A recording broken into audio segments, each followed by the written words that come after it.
Okay, this is where you start the game. There's a screen in front of you which gives you some instructions on how to control it.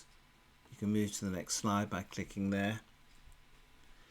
The most important thing to remember, I think, is to use the shift key when you want to stop it tracking the mouse around like this, so that you can aim at things better. So here I'm going to open the door, then just use the forward key to go in. This is where the storeroom, where you can grab the things that you need.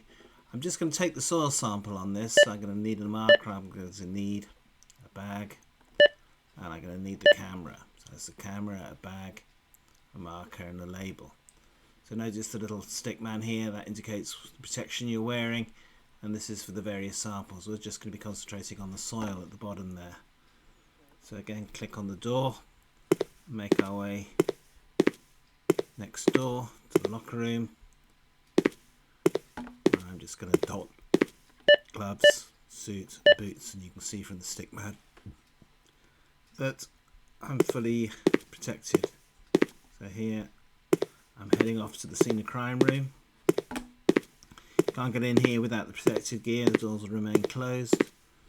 So in I go, and you'll probably be able to spot some of the evidence that's quite obvious here. There's a blood sample there, but what we're interested in is in the soil sample, which is this footprint on the floor.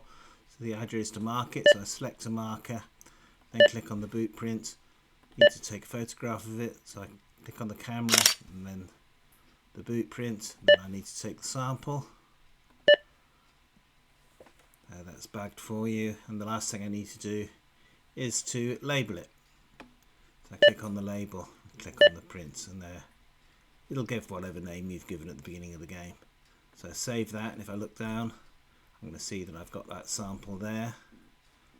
And then I go to the police repository, which is the next room down the corridor, to pick up the samples from the suspects.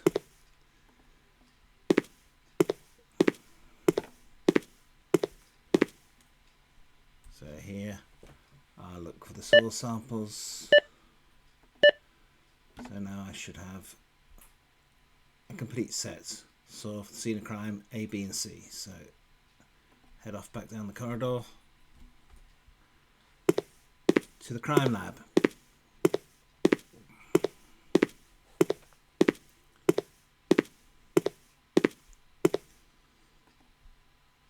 So various stations here. There's a comparison microscope there for the fibres. There's a fingerprint area. There's DNA testing there with an electrophoresis machine.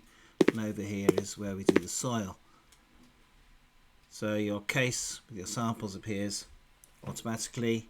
And it's a question of clicking on each and dragging the sample into the relevant test tube. So we've got test tubes for the crime scene for suspects A, B and C. So I can put those in there. We want a solution with water for each of these.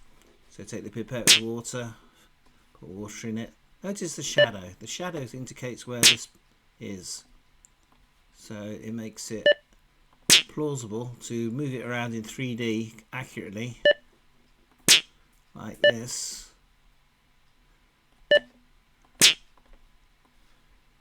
So I can put perfectly accurately back into the water, take the sample and so on. So that's reasonably quick. Now I want to put the samples in the pipette, in the petri dishes, sorry, using a pipette, and you're not allowed to open these unless this is on a blue flame.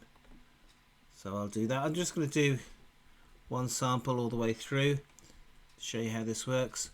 So I need to take the blue pipette, put it over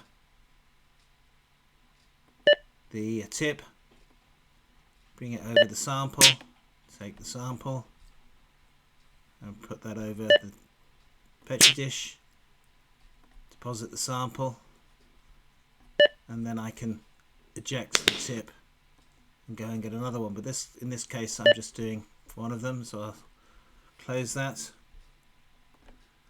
I'll open up the incubator, and I'll move this to the incubator and close the door. Normally this would take 48 hours, but for the sake of this I've speeded it up to just being 12 hours. needs to be at 28 degrees. Then you start it. You'll notice the heads-up display has all ticks on the soil because that's where I put a marker, took the photograph, took the sample and collected it. So there's kind of an on-screen indication for everything you do. So in this case, I should just be able to lift this up, put it back where it came from. If I open it up, I can see the culture there. When you've done all the analysis for all the different pieces of evidence, you can fill in here the information and submit your answers. So that's the photograph we took. We're in the crime scene. These appear there. There'll be one for soil, one for fingerprint, one for fibre and one for DNA. Okay, so that's how it works. Thank you.